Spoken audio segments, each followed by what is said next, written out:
Kyle Jackson was born with absolutely normal hearing. An infant illness, though, led to profound deafness. This began a medical journey for the Jacksons. Kyle dealt both with developmental delays due to the hearing loss as well as with tone issues. Therapy, though, has allowed him to be a typical high-energy 5-year-old, along with his twin sister Kayla. As twins, they adored each other and, not uncommonly, developed their own communication from the time they were infants. Cochlear implants, though, have allowed them to better communicate more normally, and even allows for those typical brother and sister spats. To the Jacksons, the thought of Kyle ever putting sentence fragments together, while a possibility, seemed so remote given his development. For them, Kyle's cochlear implants have been heaven sent. His oral and communication skills have increased tenfold, and he will start mainstream kindergarten on time this fall.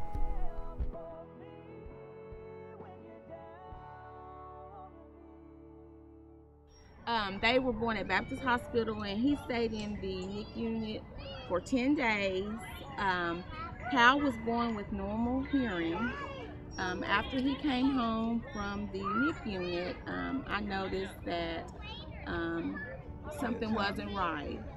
His eyes had a yellow coloring, the white of his eyes. And being a first-time mom, I knew that I needed to take him to see his doctor. When we got to the doctor's office, Cal actually stopped breathing and was rushed to Vanderbilt Hospital with a jaundice level of 30, which is very high, extremely high.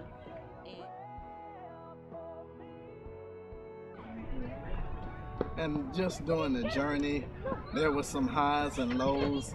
I remember, because as a result of having high jaundice, Cal had other issues, but the main one was hearing that we were concerned about.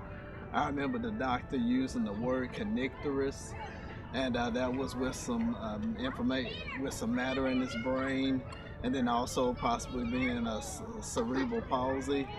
And just doing the journey that we've had with Cal, it's just been a blessing, just with all the people that have worked with him, and just the constant improvement that he's made during that process.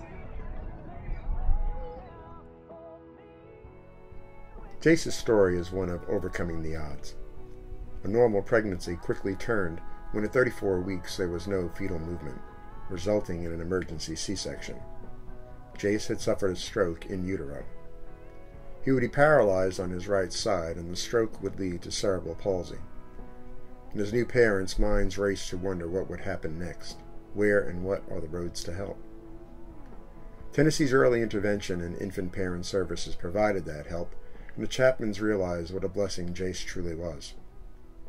Life had settled in when another challenge confronted Jace.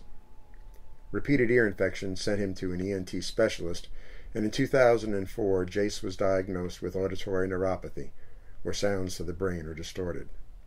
Hearing aids helped Jace cope. Despite his challenges, and due to the strength of his family and their faith, Jace has excelled. He attended the Mama Lear Hearing School until age 6, and is now in a mainstream second-grade classroom. And through their journey, the Chapmans realized that they may have learned as much from Jace as he had from them. Hi, I'm Nathan Chapman. This is my son Jace Chapman and my wife Stacy Chapman. Jace is 8.5 years old, and he has auditory neuropathy. It's a type of hearing disorder where sound enters the inner ear and then the transmissions to the brain is distorted. He also has hearing loss. It's mild to moderate in his left ear and moderate to severe in his right ear. He was diagnosed when he was 2.5 years old. We did have a newborn hearing screening when he was born, and he passed it. Jace was also born with cerebral palsy.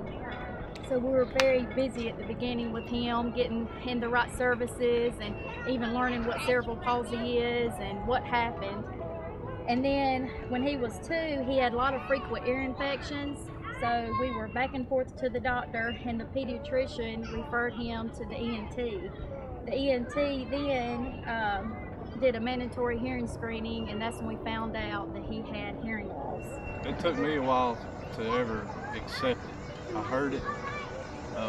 And just because of the way he always reacted to sound, I couldn't accept that he had it. I wanted different opinions, you know, it's just something I couldn't accept and couldn't believe.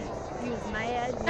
Yeah, Just all a kinds array of of emotions. emotion. Just you know, mad and sad. just everything. Mad, You just can't imagine something like that happening to your family.